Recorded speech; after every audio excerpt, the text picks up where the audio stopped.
मी doctor Deshpande यांना विनंती करते की त्यांनी आपल्या अभ्यास वर्गाला सुरुवात करावी. नमस्कार. ब्रह्मानंदं परमसुखदं केवलं ज्ञानमूर्तिं द्वन्द्वातीतं गगनसदृशं तत्त्वमस्यादिलक्ष्यम् एकं नित्यं विमलमचलं सर्वधी साक्षिभूतं भावातीतं त्रिगुणरहितं सद्गुरुं तं नमामि. गुरुर्ब्रह्मा गुरुर्विष्णू गुरुर्देवो महेश्वरः गुरुस्साक्षात् परब्रह्म तस्मै श्री गुरवे नमः. आपण 16वा अध्याय बघत आहोत आणि दैवी गुणसंपत्ती आणि आसुरी संपत्ती यांच्याविषयी आपण जाणून घेत आहोत. खरं तर नकारात्मक गोष्टींची चर्चा कशाला करायची असाही एक प्रवाद असतो की चांगलं तेच ऐकावं, चांगलं तेच बोलावं, चांगलं तेच पाहावं, असं गांधीजींची 3 माकडं पण सांगत असतात की कशाला वाईट याची चर्चा करायची. पण वाईट काय आहे हे कळल्याशिवाय चांगल्याची वाढ होणार नाही असं भगवंतांना वाटतं आणि त्यामुळे ते या दोन्ही गोष्टी आपल्याला सांगतात. ते म्हणजे आसुरी संपत्ती आणि दैवी गुणसंपत्ती.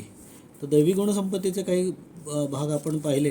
त्याच्यामध्ये की सात्विक दान असेल, सात्विकता असेल, धर्माचं पालन असेल, गुणसंकीर्तन असेल, नामसंकीर्तन असेल, शरीर आणि इंद्रियांचं दमन असेल, अंतःकरणाची सरलता असेल, अहिंसा असेल, त्याच्यानंतर कोणाची निंदा न करणं असेल, अभिमान न बाळगणं असेल, सर्व प्राणीमात्रांच्या ठिकाणी दयाभाव ठेवणं असेल, इंद्रियांचा विषयाशी संयोग न करणं असेल, आसक्तीवर कंट्रोल करणं असेल, कोमलता बाळगणं असेल आणि लोक आणि शास्त्र यांच्या विरुद्ध आचरण न करण्याची जाणीव असेल, तेज असेल, क्षमा असेल, धैर्य, बाह्यशुद्धी या गोष्टी बाळगणं असेल, हे सगळं दैवी गुणसंपत्तीमध्ये येतं.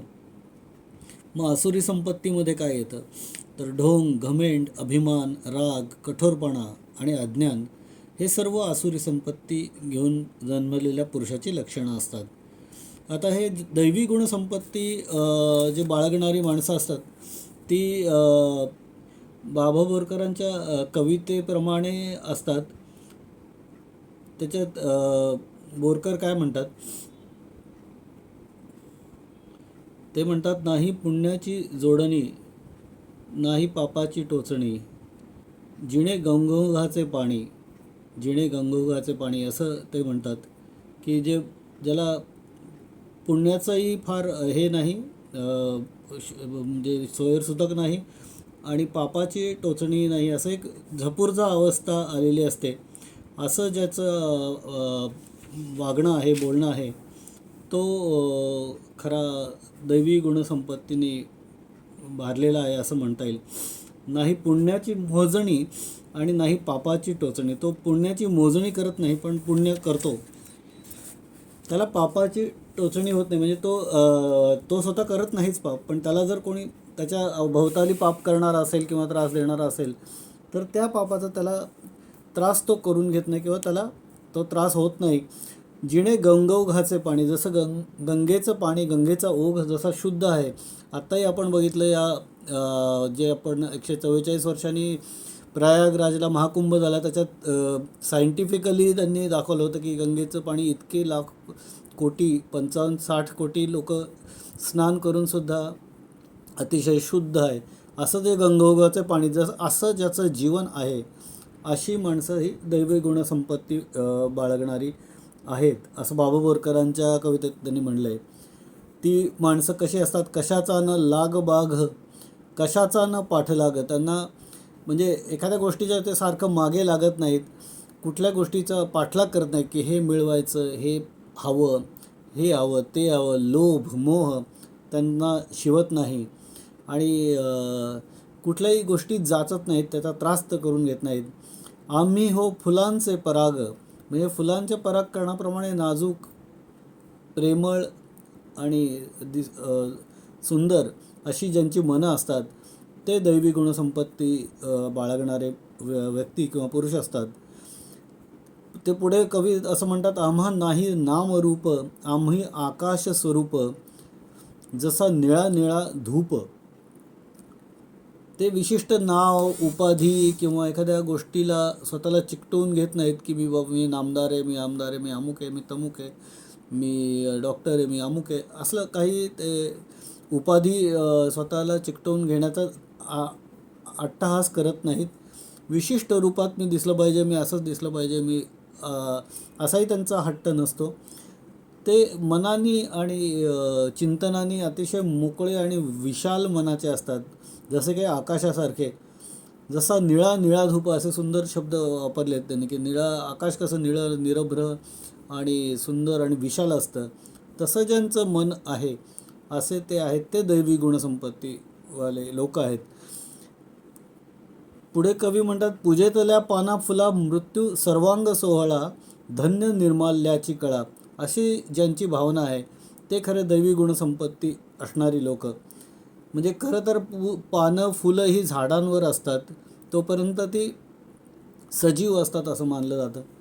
पण ती जेव्हा आपण त्यांना खुडून मोडून आणतो आणि देवावर वाहतो, तर म्हणजे एका अर्थाने त्यांचा मृत्यू होतो खरं सांगायचं म्हणजे. पण मृत्यू सर्वांग सोहळा असं जे मानतात, ज्यांचं ॲक्च्युली म्हणजे इति कर्तव्य तेव्हा पार पडतं जेव्हा ते देवाच्या मूर्तीच्या पायाशी जेव्हा वाहिली जातात, तेव्हा त्यांचं जेव्हा पूर्णपणे त्यांना म्हणजे खरं सांगायचं म्हणजे पूर्णत्व येतं.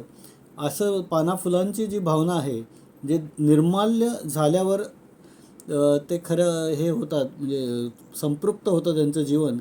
असं ज्यांचं मन आहे ते खरे दैवी गुणसंपत्तीने भारलेले आहेत असं म्हणता येतं.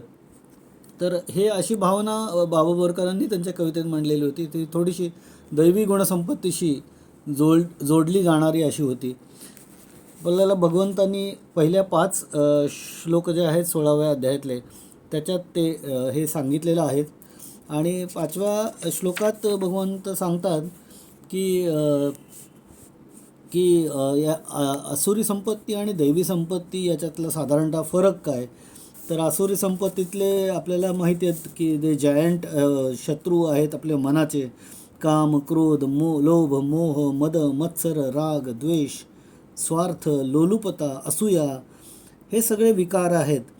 ह्यांचा जिथं उत्कर्ष होतो तिथं ते असुरी गुणसंपत्ती वाढते त्याच्यामध्ये, मनामध्ये. आणि मनामध्ये अनेक उर्मींमुळे सतत राग येतो, क्षुब्धता येते, संतप्तता येते, अशांतता येते. एखादी गोष्ट मिळाली नाही तर अशांतता येते, राग येतो. एखादी गोष्ट दुसऱ्याला मिळाली तर त्याचं असूया वाटते. अशा प्रकारे मनावर या सगळ्या 6 रिपूंचं गारुड सतत असतं आणि त्यामुळे मन सतत चंचल होत राहतं. ते नवीन नवीन काही गोष्टी आपल्याला काय मिळतील याचा शोध घेत राहतं आणि याच्यातनं आसुरी गुणसंपत्ती वाढत राहते. ती विषयाभिमुख होते, विषयासक्त होते, विषय लंपट होते. असं सगळं इंद्रियांच्या मागे धावते. असं सगळं जे होतं ते आसुरी संपत्तीचंच परिणाम आहे असं दिसतं. आणि दैवी संपत्ती ही याच्या विरुद्ध आहे. आणि आसुरी संपत्ती आणि दैवी संपत्ती यांच्यातला फरक जर जाणून घेतला तर अर्जुना आणि अर्जुनसारखे आपण हे दोघंही दैवी गुणसंपत्तीच्या दिशेने वाटचाल नक्कीच करू असं भगवंतांची अपेक्षा आहे. त्यामुळे ते याच्यातला फरक समजावून सांगतात. आता मी 6वा श्लोक आणि ज्ञानेश्वरीतील त्याचे जे कवन आहेत माऊलींची, त्याचं वाचन करायची विनंती स्वातीला करतो. द्वौ भूतसर्गौ लोकेऽस्मिन् दैव आसुर एव च दैवो विस्तरशः प्रोक्त आसुरं पार्थ मे शृणु. आणि दैवाम आसुराम संपत्तिवंतां नराम अनादिसिद्ध उजरा राहाटीचा आहे. जैसे रात्रीचा अवसरी व्यापारी जे निशाचरी दिवसासु व्यवहारी मनुष्यादिकी तैसिया आपुलालिया रहाटी वर्तती दोन्ही सृष्टी, दैवी आणि किरीटी आसुरी येथ. तेवींची विस्तारुनी दैवी, ज्ञान कथनादी प्रस्तावी, मागील ग्रंथी बरवी सांगितली. आता आसुरी जे सृष्टी, तेथीची उपलऊ गोठी, अवधानाची दिठी देपानिकी. तरी वाद्ये वीण नादू, नेदी कवणाही साधू, का अपुष्पी मकरंदू न लभे जैसा. तैसे प्रकृती हे आसुर, एकली नो हे गोचर. जव एकाधे शरीर माल्हा तीना, मग आविष्करला लांकुडे, पावकू जैसा जोडे. तैसी प्राणी देही सापडे, आटोपली हे. ते वेळी जे वाढी उसा, तेची आंतुला रसा. देहाकारू होय तैसा प्राणियांचा. आता तयाची प्राणिया, रूप करू धनंजया. घडले जे आसुरिया, दोषवृद्धी.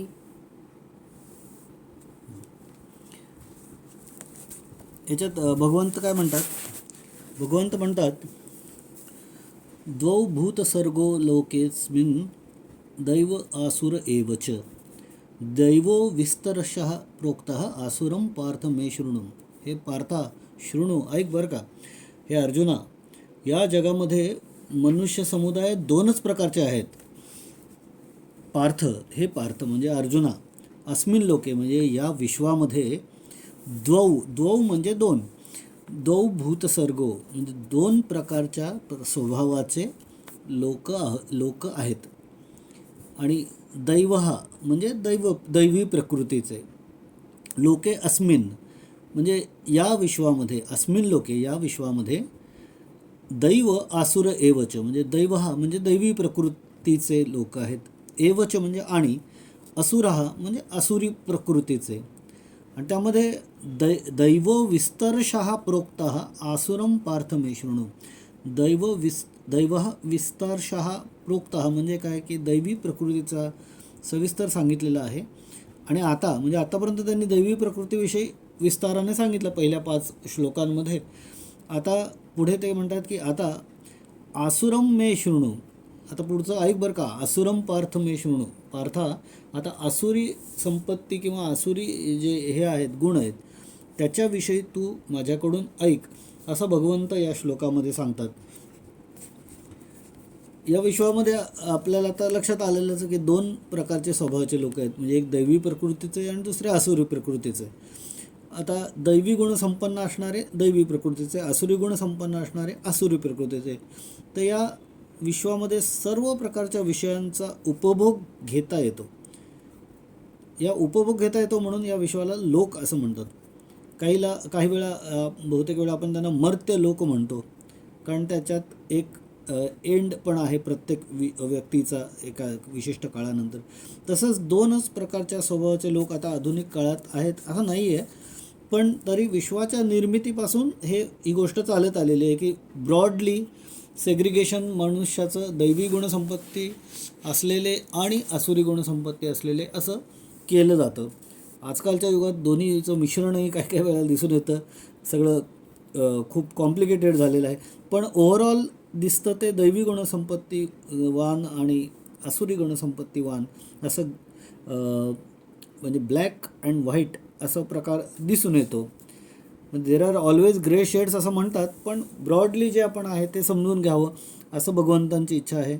आणि ते अर्जुनाला सांगताना आपल्यालाही तेच सांगतात की 2 प्रकारच्या स्वभावाचे लोक साधारणतः आहेत. आणि याचं कारण प्रकृतीच्या 3 गुणांचा हा प्रभाव आहे. ते 3 गुण आपल्याला माहितीच आहेत की सत्वगुण आहे, रजोगुण आहे आणि तमोगुण आहे. या 3 गुणांच्या मधून या विश्वाची निर्मिती झालेली आहे असं थिअरी आहे. आणि त्याच गुणांच्या मधून सगळ्या प्राणीमात्रांची निर्मिती झालेली आहे. मग ही निर्मिती होताना अर्थातच हे 3 गोष्टी मिक्स करून एखादा पदार्थ जसा बनतो, एखाद्या गोष्टी कुठल्या गोष्टी मिक्स करून, तसं सत्व, रज आणि तम यांच्या मिक्सचरमधनं या गोष्टी निर्माण झालेल्या आहेत. प्राणीमात्रांची निर्मिती झाली आहे. मग प्रत्येक मनुष्याच्या अंतःकरणात किंवा मनुष्याच्या मनात हे 3 गुण असणारच. पण कुणाच्या याच्यात काही क्वांटिटी कमी जास्त असू शकते. म्हणजे 3 गुणाचं कमी जास्त प्रमाण प्रत्येक व्यक्तीच्या मनुष्याच्या मनामध्ये असू शकतं. कुणामध्ये सत्वगुण अधिक असेल, कुणामध्ये रजोगुण अधिक असेल, कुणामध्ये तमोगुण अधिक असेल, कुणामध्ये सत्वरज अधिक असेल, कुणामध्ये रजोतम अधिक असेल, कुणामध्ये अशा प्रकारे हे कॉम्बिनेशन्स आपण त्रिगुण विभाग योगमध्ये समजून घेतलेलेच आहेत यापूर्वी, की आणि त्याचा प्रभाव कसा मनुष्याच्या आचरणावर पडतो हे सुद्धा मागे आपण समजून घेतलेलं आहे. तर प्रत्येकाच्या कर्मप्रमाणे, त्यांनी केलेल्या कर्माप्रमाणे आणि त्यांनी केलेल्या उपासनेप्रमाणे, त्याच्या बिलीफप्रमाणे जो गुण प्रधान असेल, म्हणजे सत्वगुण असेल किंवा रजो असेल किंवा रजोगुण असेल किंवा तमोगुण असेल, त्याप्रमाणे त्याची वृत्ती राहते, त्याची बिहेवियर राहतं, त्याची वागण्याची पद्धत राहते, त्याचा इतरांशी इंटरॅक्शन, लोकांशी, सभोवतालच्या लोकांशी इंटरॅक्शन, इतरांविषयी विचार करण्याची त्याची जी धारणा असते किंवा स्वभाव म्हणतो आपण, तो या गुणांच्या प्रभावामुळेच असतो. आणि त्याचे विचार करण्याची प्रवृत्ती किंवा त्याचे ते विचार प्रकट करण्याची प्रवृत्तीसुद्धा या 3 गुणांच्या प्रभावामुळे असते. आणि त्याच्यातनंच त्याचं बोलणंसुद्धा, काही जणांचं बोलणं आपल्याला अतिशय प्रेमळ वाटतं, काही जणांचं बोलणं आपल्याला अगदी नकोसं होतं, काही जणांचं टोचणारं असतं पण ते योग्य वाटतं. अशा प्रकारच्या वेगवेगळ्या कॉम्बिनेशन्स आपण आपल्या रोजच्या आयुष्यात अनुभवतो. त्याचं कारण असं आहे की त्या गुणांचा प्रभाव त्या समोरच्या व्यक्तीच्या बोलण्यातनं येत असतो. त्याच वेळेला आपले गुणसुद्धा प्रधान कमी जास्त असतात त्याच्यामध्ये, सत्व रज तम. त्यामुळे त्याची आपली रिॲक्शन त्या बोलण्याला जी असते तीही वेगळी वेगळी असू शकते. त्यामुळे हा सगळा या गुणांच्या प्रभावाचा परिणाम आहे असं भगवंत सांगतात. आणि सत्वगुणांचा संस्कार जर अधिक असतील तर साहजिकच हे जे दैवी गुण भगवंतांनी सांगितले ते याच्या आधी, ते दैवी गुणसंपत्ती घेऊन तो व्यक्ती जन्माला येतो. आणि रजोगुण किंवा तमोगुणांच्या प्राधान्याने जर ही व्यक्ती याच्यात वाढली असेल तर आसुरी गुणसंपत्ती घेऊन तो व्यक्ती जन्माला येतो किंवा त्याच्या आयुष्यामध्ये ती आसुरी गुण तो व्यक्त करत राहतो. त्यामुळे दैवी गुणसंपन्न किंवा आणि आसुरी गुणसंपन्न अशा 2 प्रकारचे स्वभावाचे लोक जगात आहेत असं या श्लोकामध्ये भगवंत अर्जुनाला सांगतात. तिसऱ्या स्वभावाचा मनुष्य नाही असं ते कॅटेगोरिकली सांगतात. त्यापैकी दैवी गुणांनी जन्माला आलेले जे लोक आहेत ते आचार असेल, विचार असेल, उच्चार असेल, याच्या सगळ्या गोष्टींनी सात्विक असतात. ते सदाचाराने वागतात, सर्वांशी बोलतात, बिहेवियर त्यांचं चांगलं असतं, धार्मिक असतात, त्यांच्यामध्ये सतसत विवेकबुद्धी असते. कुठं काय बोलावं, कुठं काय वागावं, कुठं काय वागू नये, कुठं काय बोलू नये याचं त्यांना तारतम्य असतं. त्यांच्यामध्ये प्रत्येक गोष्टीची आस्था किंवा लोभ नसतो. त्यामुळे थोडाफार प्रकाराचा वैराग्याच्या काही लेवल्स त्यांच्यामध्ये असतात. त्याच्याने ते संपन्न असतात.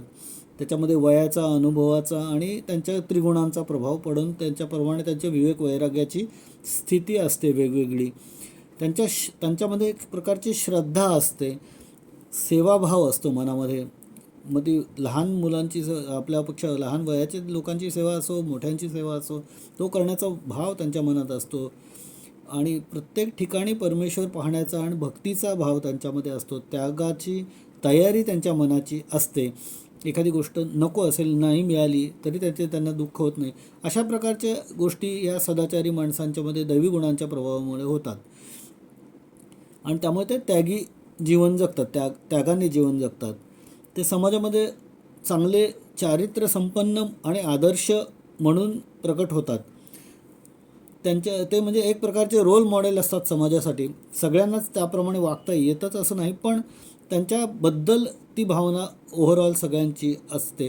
परंतु रजोगुण आणि तमोगुण याच्यामधून जन्माला आलेले जे व्यक्ती आहेत किंवा यांच्या सततच्या म्हणजे याच्यातनं म्हणजे बंबार्डिंगमधनं जन्माला येऊन वाढलेले जे लोक आहेत ते राक्षसी आणि आसुरी प्रवृत्तीचे असतात असं भगवंत सांगतात. त्यांचं मग आचार असेल म्हणजे वागण्याची पद्धत असेल, विचार म्हणजे विचार करण्याची पद्धत असेल किंवा उच्चार म्हणजे त्यांच्या बोलण्याची पद्धत असेल, हे सगळेच राक्षसी प्रवृत्तीचे असते. आणि हे प्रकृतीच्या नियमाला धरूनच आहे असं भगवंत सांगतात. आधी दैवी गुणांविषयी भगवंतांनी विस्ताराने आपल्याला सांगितलंच आहे. आसुरी गुण संपत्ती पुरुषाविषयी आतापर्यंत जास्ती सांगितलेलं नाही. त्याचं स्पष्टीकरण खरं तर देणं आवश्यक आहे. आसुरी प्रवृत्तीचा मनुष्य कसा चालतो, तो कसा बोलतो, त्याचे विचार कसे असतात, त्याचे व्यवहार कसे असतात, त्याचं अंतर्बाह्य स्वरूप कसं असतं, ते साधकाला माहिती पाहिजे. म्हणजे त्याने ते ओळखता आलं पाहिजे त्याला, की हा इथं आसुरी भाव आहे. इव्हन त्याच्या मनात जरी एखादी गोष्ट अशी आली एखाद्या दिवशी, एखाद्या वेळी, एखाद्या क्षणी, तर त्याला लक्षात आलं पाहिजे की ही माझी विचारधारा ही आसुरी प्रवृत्तीकडे झुकलेली आहे, मला याला कंट्रोल करायला पाहिजे. आणि समोरच्या परिसरातल्या सभोवतालच्या वागण्या बोलण्यातूनही आसुरी भाव आणि दैवी भाव हे चांगले ओळखता आले पाहिजेत. म्हणून भगवंत म्हणतात की पार्थ मे शृणू, माझा ऐक बरं का, की मी तुला आसुरी भाव काय असतात हे समजावून सांगतो. आता मग इथून ह्या 6व्या श्लोकापासून ही जी सुरुवात झालेली आहे ते या मला वाटतं अध्यायाच्या जवळपास शेवटपर्यंत भगवंतांनी वेगवेगळ्या आसुरी गुणसंपत्ती जी आहे, खरं गुणसंपत्ती म्हणायचं म्हणजे गंमत आहे, पण एखाद्या गोष्टीचा जो साठा केला जातो, मग तो चांगल्या गोष्टींचा साठा असतो किंवा वाईट गोष्टींचा साठा असतो, त्याला संपत्ती म्हटलं जातं. त्या पद्धतीने जर एक स्टॅग्नेशन जे होत जात असेल, one good thing leads to another असं इंग्लिशमध्ये म्हणतात, त्याप्रमाणे कदाचित एखादी चांगली गोष्ट दुसऱ्या चांगल्या गोष्टीला घडवते. त्याचप्रमाणे एखादी चूक दुसऱ्या चुकीला निमंत्रण देते किंवा एखादी वाईट विचार संगती दुसऱ्या वाईट विचार आचाराला जन्म देते. अशाप्रमाणे ते आसुरी गुण पण वाढत जात असावेत आणि त्यामुळे आसुरी गुण संपत्ती असं त्याला म्हणलं असावं कदाचित, असं वाटतं. कारण प्रत्येक साधकाला जर उत्कर्ष करून घ्यायचा असेल तर त्याला स्वतःच्यामधले पहिल्यांदा दोष समजले पाहिजेत. त्याच्यामधला स्वतःमधला काही रजोगुण असेल किंवा तमोगुण असेल तर तो कसा कार्य करतो आहे किंवा तो आहे का, किंवा तो कधी कधी येतो, कुठल्या वेळेला येतो, कुठल्या वागण्यानंतर येतो, कुठल्या वेळी येतो, ते सगळे त्याला ओळखता आलं पाहिजे. ते प्रधान झाल्यानंतर मनात मग त्याच्या कुठले कुठले विचार येतात, मग त्याच्याप्रमाणे वागणं कसं बदलतं किंवा होतं, त्याचा व्यवहार कसा बदलतो किंवा होतो, आणि त्याप्रमाणे त्याच्यानंतर तो अशा रजोगुण तमोगुणाच्या प्रभावानंतर तो कशाप्रकारे बिहेव करतो साधक असला तरी, हे त्यांनी समजून जर घेतलं तर तो या दोन गोष्टींवर कंट्रोल करू शकेल आणि आसुरी गुणसंपत्ती कमीत कमी साठवावी आणि दैवी गुणसंपत्ती अधिकाधिक साठवावी, यासाठी त्याचं मन जर ॲलर्ट असेल तर तो त्याच्यातनं काहीतरी चांगलं मिळवू शकेल आयुष्यात पुढे. म्हणून भगवंत म्हणतात की हे तुम्ही जाणून घ्या, असं ते सांगतात. आणि अंतर्बाह्य स्वतःचं निरीक्षण करण्यासाठी स्वतः अंतर्मुख होऊन या आसुरी संपत्ती किंवा आसुरी गुणसंपत्तीचं ज्ञान करून घ्या, असं भगवंत अर्जुनाला आणि त्याच म्हणजे अर्जुनाच्या माध्यमातून आपल्याला सर्वांना सांगतात. की हे जर कळलं आपल्याला क्लिअरली तर आपण प्रयत्न तरी करू की हे दोष आपल्यामधनं आपण हे काढून टाकूया. हे दोष काढून टाकल्याशिवाय सत्वगुणाचा उत्कर्ष होणारच नाही, ते रूमच राहणार नाही. There is no room for good things when bad things are gathered together. त्यामुळे ही आपल्याला साधना जर करायची असेल, आपल्याला साधक खऱ्या अर्थाने बनायचं असेल, आपल्याला आपल्या जीवनात आपलं काहीतरी चांगलं घडवून घ्यायचं असेल मनाच्या आणि शरीराच्यासाठी, तर साधनेशिवाय त्याला गत्यंतर नाही. आणि मग ही साधना चांगली करायची असेल तर वाईट गोष्टींचा त्याग करायला लागेलच. मग त्या गोष्टी ओळखता आल्या पाहिजेत. साधनेमध्ये आसुरी गुण हे मोठे हर्डल्सची शर्यत असते, अडथळ्याची शर्यत म्हणून येतात ते, आणि पुन्हा पुन्हा मध्ये मध्ये येत राहतात आणि आपल्याला साधनेपासून परावृत्त करतात किंवा अडथळे आणतात. फक्त बाहेरून माणूस बदलू शकत नाही, तर त्याचं मन बदललं पाहिजे. त्याचे विचार, त्याची वृत्ती ही अधिक चांगली आणि शुद्ध उदात्त झाली पाहिजे, तरच त्याच्यामध्ये दैवी गुणांचा प्रभाव वाढेल असं भगवंत सांगतात. तोच खरा बदल होऊ शकेल त्याच्यामध्ये असं भगवंत सांगतात. आणि त्यासाठी ते अर्जुनाला म्हणतात की बरं का अर्जुना, हे दोन प्रकारचेच लोक या जगात आहेत, एक आसुरी संपत्ती आणि एक दैवी गुणसंपत्ती, आणि मग त्या आसुरी संपत्तीला तू जाणून घे असं भगवंत सांगतात. आता या 6व्या श्लोकाविषयी आपल्या सगळ्यांच्या गुरुमाऊली ज्ञानेश्वर माऊली काय म्हणतात ते थोडंसं बघूया. माऊली म्हणतात की आणि दैवा असुरा संपत्तीवंता नरा अनादी सिद्ध उजरा रहाटीचा आहे. म्हणजे म्हणजे दैवी संपत्ती असणारे आणि आसुरी संपत्ती असणाऱ्या लोकांचं वागणुकीचं एक पूर्वीपासूनचे सेट असे प्रॅक्टिसेस आहेत किंवा वागण्याचे मार्ग आहेत. मग त्याला उदाहरण देतात, जैसे रात्रीचा अवसरी व्यापारी जे निशाचरी, दिवसा सुव्यवहारी मनुष्याधिकी, तैसिया आपुलालिया रहाटी वर्तती दोन्ही सृष्टी, दैवी आणि किरीटी आसुरी येथ. माऊली म्हणतात की ज्याप्रमाणे रात्रीच्या वेळेला म्हणजे निशाचरांनी व्यापार करावा आणि दिवसा मनुष्यांनी चांगला व्यवहारामध्ये वागणूक करावी, त्याचप्रमाणे अर्जुना दैवी सृष्टीचे आणि आसुरी सृष्टीचे लोक या जगात आपापल्या वागणुकीच्या रीतीने वागतात. म्हणजे आपण जनरली बघतो की गुन्हे रात्रीच्या अंधारात होतात आणि दिवसा नॉर्मल व्यक्ती आपापली दिवसाचं क्रियाकर्म करत राहतात. त्याप्रमाणे आपापल्या प्रभावाप्रमाणे ही लोक काम करत राहतात असं माऊलींनी म्हणलेलं आहे. तेवीची विस्तारुने दैवी ज्ञानकथनादी प्रस्तावी मागील ग्रंथी बरवी सांगितली. माऊली म्हणतात की मागे यावेळेला दैवी संपत्तीविषयी मी भरपूर सांगितलेलं आहे. आता आसुरी जे सृष्टी तेथीची उपलवू गोठी अवधानाची दिठी दे पा निकी. आता आसुरी संपत्तीचे लोक आहेत त्यांच्या गोष्ट विस्ताराने मी सांगतोय अर्जुना, तू अवधान देऊन म्हणजे लक्ष देऊन चांगली दृष्टी देऊन ते ऐक. तरी वाद्यवीण नादू नेदी कवणाही साधू, का अपुष्पी मकरंदू न लभे जैसा, तैसी प्रकृती हे असुर एकली नो हे गोचर, जव एकाधे शरीर माल्हा तिना. म्हणजे काय म्हणतात ते की जर वाद्याशिवाय जसा आपल्याला नाद ऐकू शकत नाही, एखाद्या वाद्याला वाजवल्याशिवाय नाद निर्माण कसा होणार, किंवा फुला वाचून सुवास कसा मिळणार, जसं असं होऊ शकत नाही की वाद्य असल्याशिवाय नाद होऊ शकत नाही आणि फूल असल्याशिवाय त्याचा सुवास मिळू शकत नाही, त्याप्रमाणे हे आसुरी प्रकृती जेथपर्यंत एखाद्या शरीराचा आश्रय धरीत नाही तोपर्यंत ती एकटी अनुभवाला येत नाही, दिसून येत नाही असं माऊली सांगतात या श्लोकामध्ये. मग आविष्काराला लाकुडे पावकू जैसा जोडे, तैसी प्राणी देही सापडे आटोपेली आहे. मग ज्याप्रमाणे लाकडामध्ये अग्नी प्रकट झाला म्हणजे तो दिसून येतो, त्याप्रमाणे प्राणाच्या देहात ही असुरी प्रवृत्ती सापडली गेली असता ती अनुभवास येते, तोपर्यंत ती दृगोच्चर होत नाही. त्यावेळी जे वाढी उसा तेची अंतुला रसा, देहाकारू होय तैसा प्राणियांचा.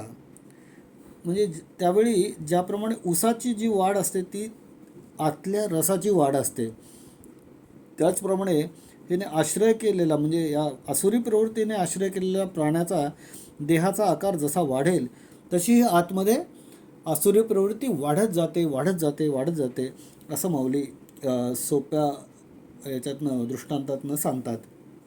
की ऊस जसा वाढतो तसं त्याच्यातला ऊसाचा आतला गोड रस वाढत जातो, तसं या देहामध्ये आसुरी प्रवृत्ती एकदा वाढत गेली की ती जसा देह वाढतो तसं ती वाढत जाते असं माऊली म्हणतात.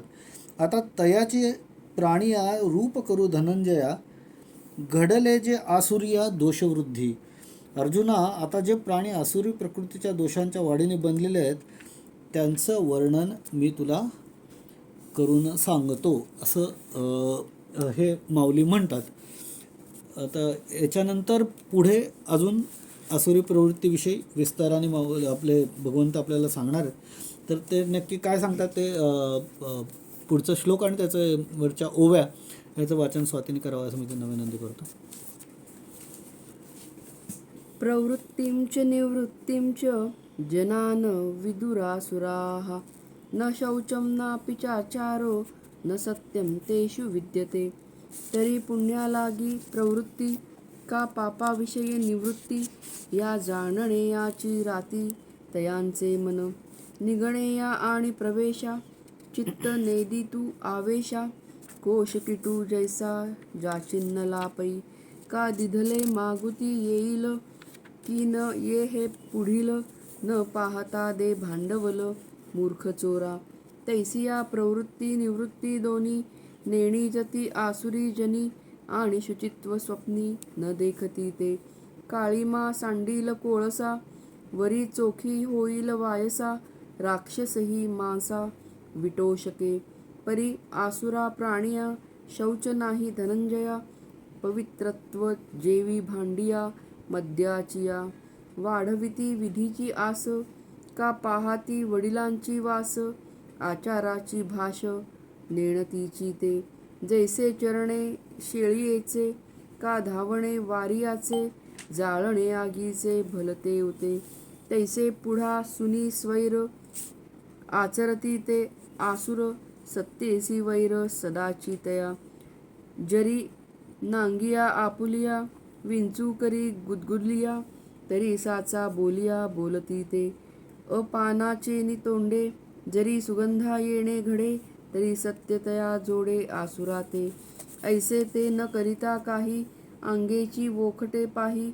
आता बोलती ते नवाई सांगिजेल, एरवी करे याचा ठाई चांग. ते तयासी कैचे नीट आंग, तैसा असुरांचा प्रसंग. प्रसंगे परीस उधवणीचे जेवी तोंड, उगळी धुवांचे उभड. हे जाणीजे तेवी उघड, सांगो ते बोल.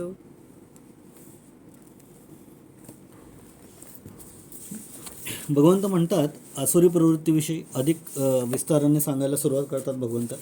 आणि ते काय म्हणतात की प्रवृत्तींच निवृत्तींच जनान विदुरासुराः, न शौचम नापि चाचारो, न सत्यम तेषु विद्यते. आता याच्यातले काही शब्दांचा अर्थ आपण जाणून घेऊया. आसुराजनाः म्हणजे आसुरी प्रवृत्तीचे लोक. जनान विदुरासुराः, हे जे शब्द आहे विदुरासुराः, त्यातला विदुर असुराः. असुरा जनाः म्हणजे आसुरी स्वभावाचे लोक. प्रवृत्तींच निवृत्तींच न विदुः म्हणजे प्रवृत्ती आणि निवृत्तीसुद्धा जाणत नाहीत. प्रवृत्तींच निवृत्तींच न विदुः आसुराः म्हणजे हे आसुर जे लोक आहेत, आसुरी स्वभावाचे जे लोक आहेत, आसुरा जनाः, ते काय करतात, ते प्रवृत्तींच्या निवृत्तींच्या न विदुः, ते प्रवृत्ती आणि निवृत्तीसुद्धा जाणत नाहीत. पुढे काय म्हणतात, न शौचम न अपि चाचारो, न सत्यम तेषु विद्यते. तेषु म्हणजे त्यांच्या ठिकाणी, न शौचम त्यांच्यामध्ये शुचिर्भूतता अजिबात नसते. न च आचारः न नापि चाचारो म्हणजे न अपि च आचारो आचारः. न च आचार म्हणजे आचारसुद्धा त्यांच्याकडे नसतो, कसं वागावं ते त्यांना कळत नाही. न शौचम म्हणजे त्यांच्याकडे चांगलं वागणं, चांगलं राहणं, चांगलं बोलणं, चांगलं हे त्यांच्याकडे अजिबात नसतं. न सत्यम ते अगदी सोपं आहे की न सत्यम, सत्यम अपि न विद्यते तेषु न विद्यते म्हणजे त्यांचं बोलणं कधी खरं नसतं, ते कधी खरं बोलत नाहीत, त्यांचं बोलण्यात सत्य नसतं. असे हे आसुरी स्वभावाचे लोक असतात. ते काय करतात, ते निवृत्ती आणि प्रवृत्ती आणि निवृत्ती दोन्हीसुद्धा ते जाणत नाहीत. ते त्यांच्या ठिकाणी अंतर्बाह्य शुद्धी नसते, शौचम न अंतर्बाह्य शुद्धी नसते. ते उत्तम वागणं, आचरण त्यांना जमत नाही, चांगलं वागणं, चांगलं बोलणं त्यांना जमत नाही, आणि खरं बोलणं, सत्य भाषण हे त्यांना जमत नाही, असं या श्लोकामध्ये भगवंतांनी सांगितलेलं आहे. आता कसं आहे की प्रवृत्ती आणि निवृत्ती या शब्दांबद्दल थोडंसं आपण जाणून घेऊया. प्रवृत्ती म्हणजे काय की ते धर्माच्या ठिकाणी हे होणं, म्हणजे प्रवृत्ती आपली धार्मिक वागणं किंवा धर्माला अनुसरून वागण्याच्या ठिकाणी असली पाहिजे. आणि निवृत्ती कशापासून पाहिजे, अधर्मापासून आणि आसुरी गुणांपासून निवृत्ती पाहिजे. आता हे दोन्ही जमणं तसं अवघड आहे, पण कठीण नाही.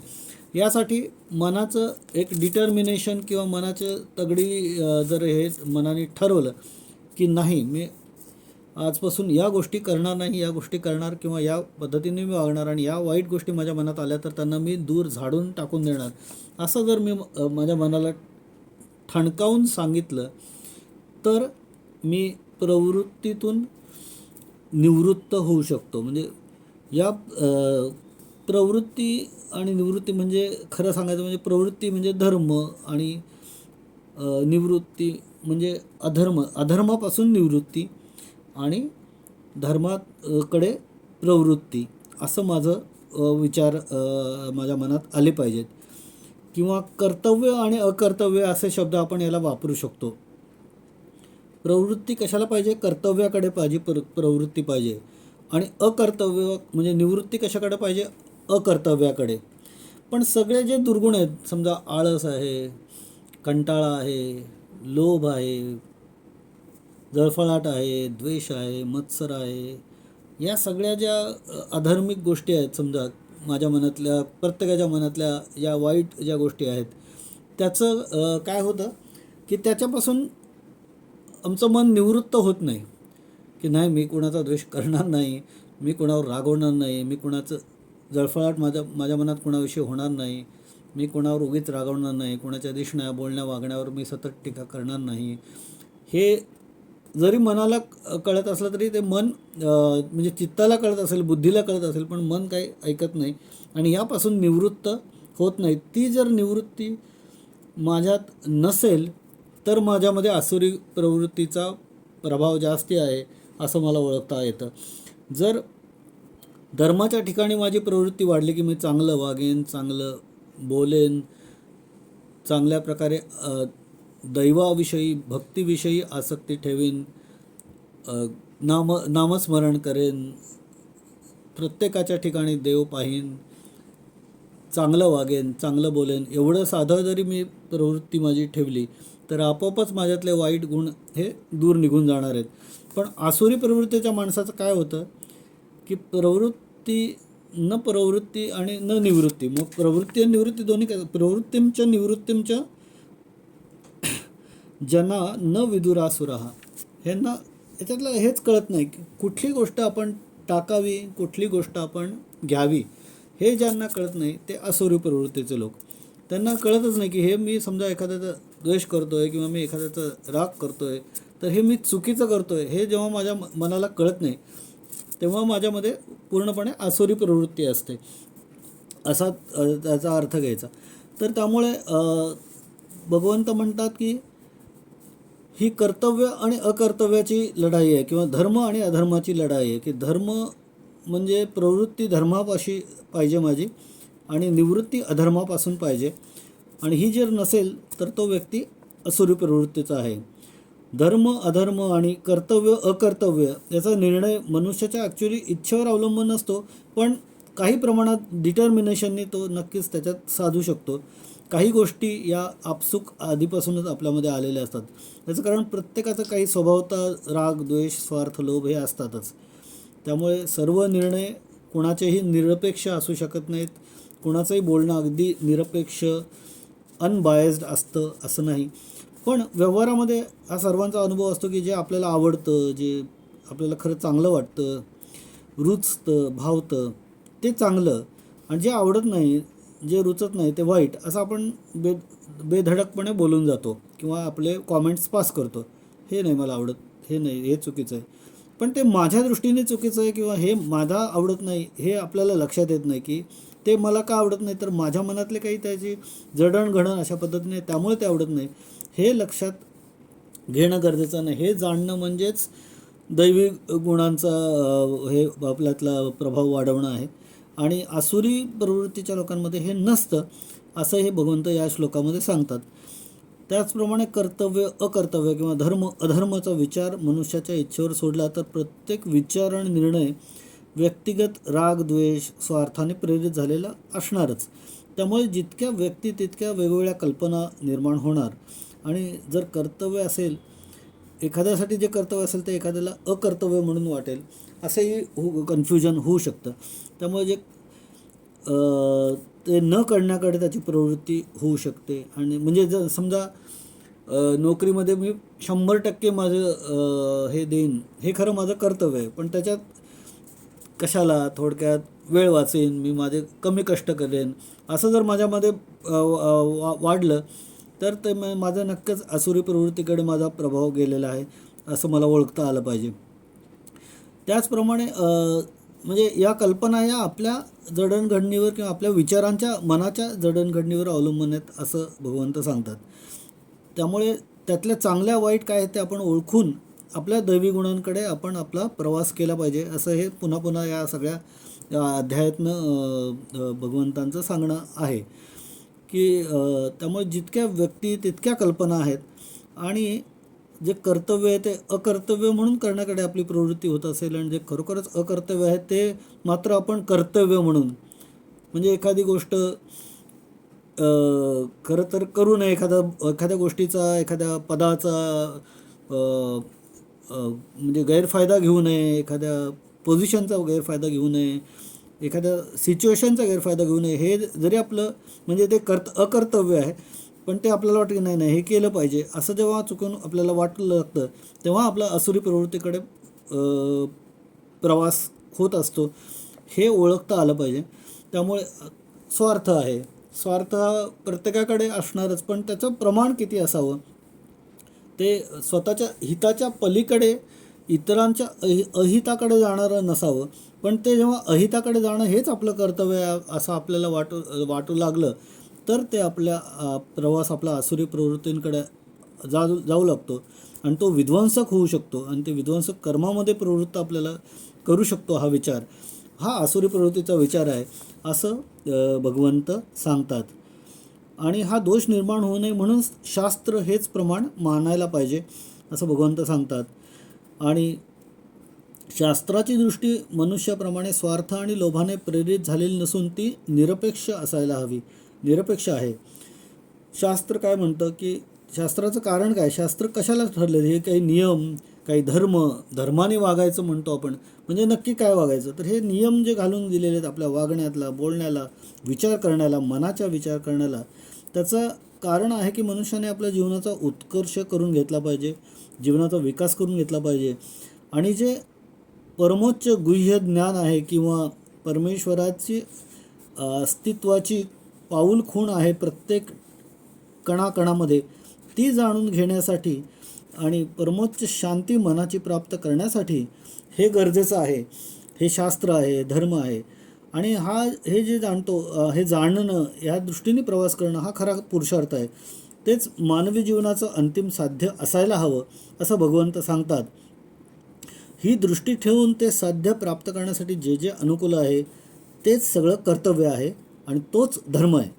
या उलट जे या साध्याच्या प्रतिकूल आहे किंवा ज्याच्यामुळे मनुष्याचं अधःपतन होतं किंवा तो कर्तव्यच्युत होतो किंवा तो कर्तव्यापासून दुरावला जातो किंवा वाईट गोष्टींकडे प्रवृत्त होतो, ते तरी निषिद्ध आहे. हे अगदी साध्या सरळ सोप्या भाषेत भगवंताने सांगितलं आहे की तो अधर्म आहे, हे निषिद्ध कर्म आहे. म्हणून माणसामधल्या माणुसकी नाहीशी करून त्याला स्वैर्य पशुतुल्य कोण बनवतं, तर तो हा आसुरी गुण बनवतो, हा अधर्म गुण बनवतो. त्याचमुळे मनुष्याने जाणीवपूर्वक या दुर्गुणांचा किंवा या आसुरी गुणांचा त्याग केला पाहिजे, त्याचं अनुसरण केलं नाही पाहिजे.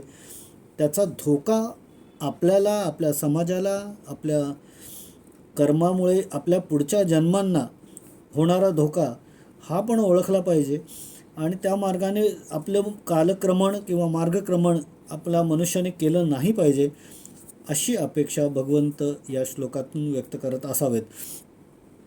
कारण या मार्गावर, आसुरी प्रवृत्तीने जाणाऱ्या मार्गावर खास कळगे आहेत, कल्याण आयुष्याचं बिलकुलच नाही आहे.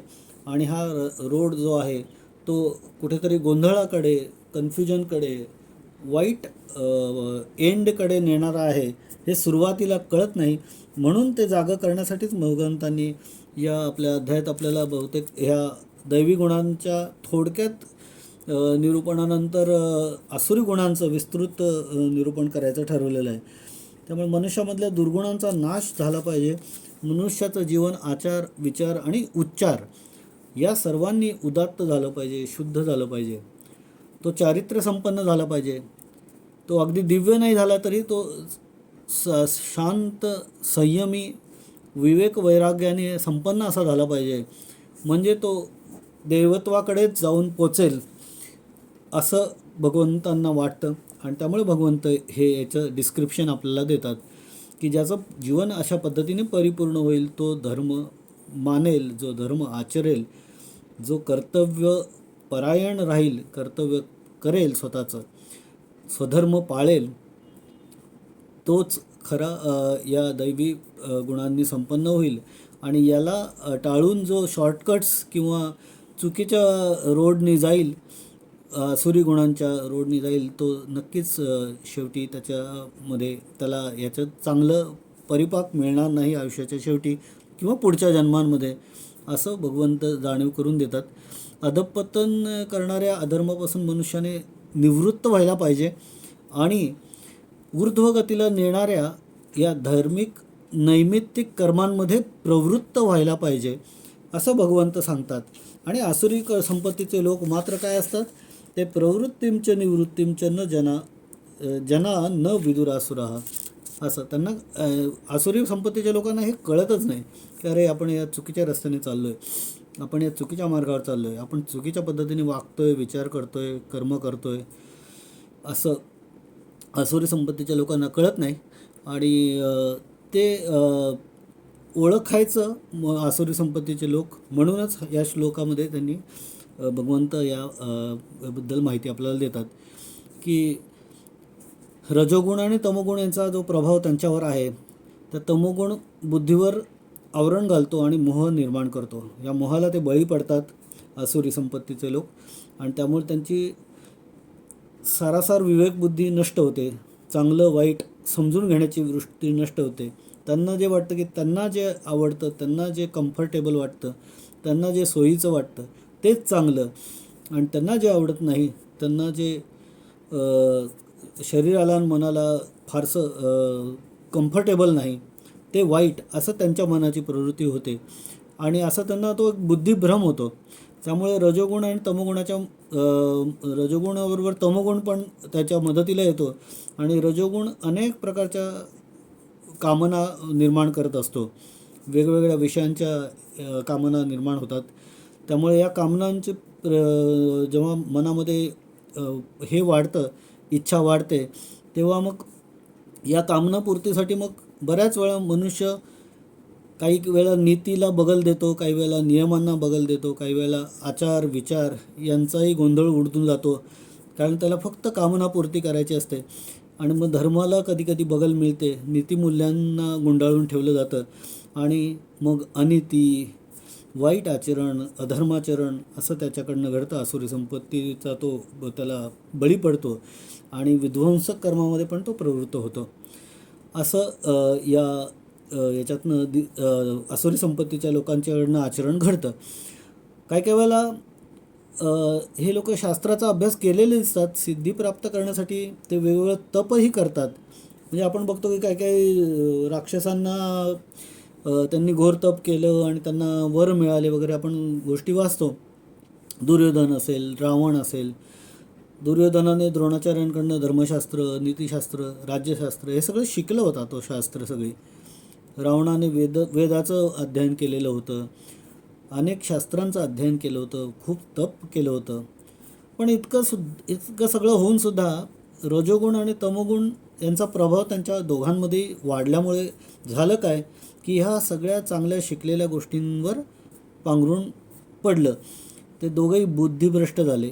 रावण असेल, दुर्योधन असेल, ते स्वार्थी झाले, ते कामुक झाले, ते मदांध झाले, ते वाईट विचारांनी अगदी हे निघाले, भारावून निघाले. कारण त्यांच्यामधला हे जे त्यांनी धर्मशास्त्र, नीतिशास्त्र शिकलं होतं, त्यांना विसर पडला रजोगुण आणि तमोगुणाचा प्रभाव वाढल्यामुळे. दुर्योधन तर त्यामुळे त्यांनी मग अन्याय करायला सुरुवात केली, अधार्मिक वागायला सुरुवात केली, वाईट आचरण करायला सुरुवात केली, दुष्ट झाले ते प्रवृत्तीने. पाप त्यांच्याकडनं अगदी सहज घडत गेलं आणि त्याच्यातनं रामायण आणि महाभारत घडत गेलं.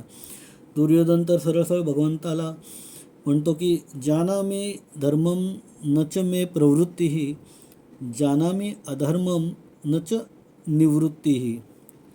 म्हणजे मला धर्म आणि अधर्माचं ज्ञान असूनही धर्माचरणाप्रमाणे वागण्याची माझी प्रवृत्ती नाही, आणि अधर्मापासून निवृत्त व्हायची माझा स्वभाव नाही, असं दुर्योधन भगवंतांना सांगतो.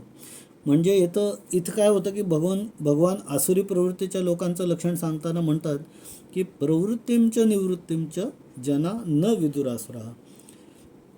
त्यामुळं अशा लोकांच्या मध्ये कोणत्याही प्रकारची अंतर्बाह्य शुद्धताही आढळून येत नाही. त्यांना कुठलाही कशाचाही विधिनिषेध नसतो. त्यांच्या मनाचं मोह, वासना, भावना याच्यावरच त्यांचं सगळं बिहेवियर समाजातलं वैयक्तिक हे अवलंबून राहतं. त्यांना कशाचाही विधिनिषेध नसतो. ही गोष्ट आपण वाईट करतो ही चांगली करतो याचं त्यांना काही भान नसतं. शुद्ध आचार, शुद्ध विचार त्यांच्याकडे नसतोच. उलट दुराचार, अनाचार, कपटीपणा, मायावीपणा, खोटं बोलणं, खोटं वागणं हा त्यांचा स्वभाव बनतो असतो. त्याच्यामुळे म्हणजे इमॉरॅलिटी इज द मॉरॅलिटी असंच त्यांचं सूत्र असतं. एक श्लोक आहे, सुभाषित एक आहे, त्याच्यात म्हणलं की येषां न विद्या न तपो न दानम ज्ञानम न शीलम न गुणो न धर्मः ते मृत्युलोके भुवि भारभूताः मनुष्यरूपेण मृगाश्चरन्ति.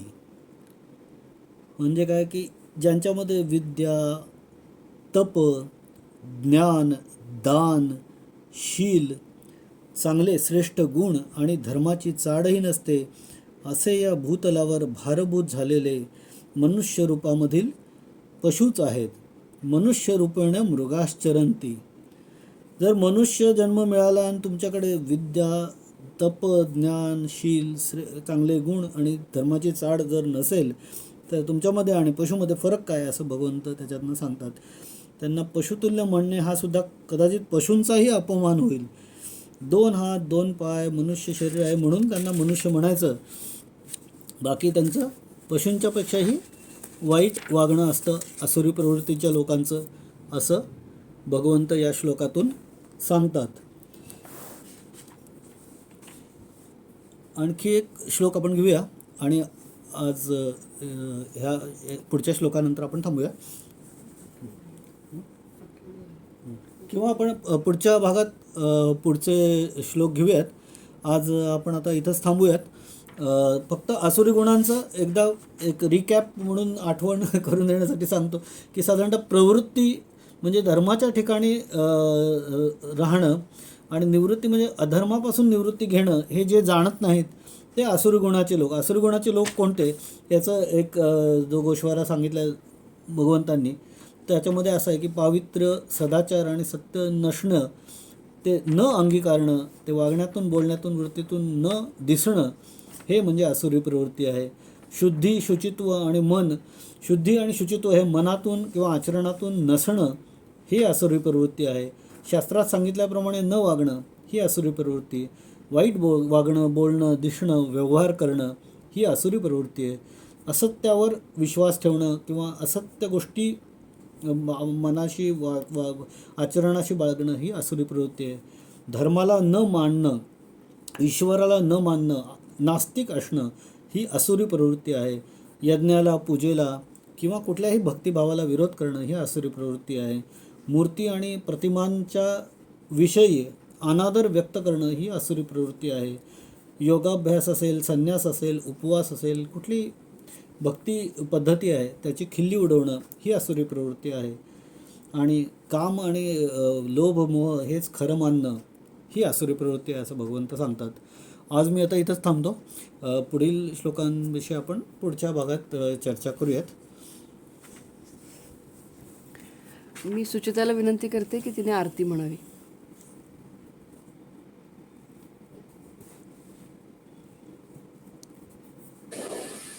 नमस्कार. ओम जय भगवत गीते, जय भगवत गीते. हरिः कमल विहारिणी, हरिः कमल विहारिणी, सुंदर सुपुनीते. ओम जय भगवत गीते. कर्म सुमर्म प्रकाशिनी, कामासक्ति हरा, तत्वज्ञान विकाशिनी, तत्त्वज्ञानविकासिनी विद्या ब्रह्मपरा। ॐ जय भगवद्गीते निश्चल भक्तिविधायिनी निर्मलमलहारी शरणरहस्यप्रदायिनी शरणरहस्यप्रदायिनी सबविधिसुखकारी। ॐ जय भगवद्गीते रागद्वेषविदारिणि कारिणि मोद सदा भवभयहारिणि तारिणि भवभयहारिणि तारिणि परमानन्दप्रदा। ॐ जय भगवद्गीते आसुरभावविनाशिनि नाशिनि तमरजनी दैवी सद्गुणदायिनी दैवी सद्गुणदायिनी हरिरसिका सजनी। ॐ जय भगवद्गीते समता त्याग सिखावनी हरिमुख की बानी सकल शास्त्र की स्वामिनी सकल शास्त्र की स्वामिनी श्रुतियों की रानी। ॐ जय भगवद्गीते दया सुधा बरसावनी मातु कृपा की जय। हरिपद प्रेम दान कर हरिपद प्रेम दान कर अपनों कर लीजय। ॐ जय भगवद्गीते ॐ जय भगवद्गीते ॐ जय भगवद्गीते। हरिः कमलविहारिणि हरिः कमलविहारिणि सुन्दर सुपुनीते। ॐ जय भगवद्गीते ॐ जय भगवद्गीते ॐ जय भगवद्गीते। श्रीकृष्णार्पणमस्तु. छान. मी आता रश्मीला विनंती करते की तिने पसायदान म्हणावे.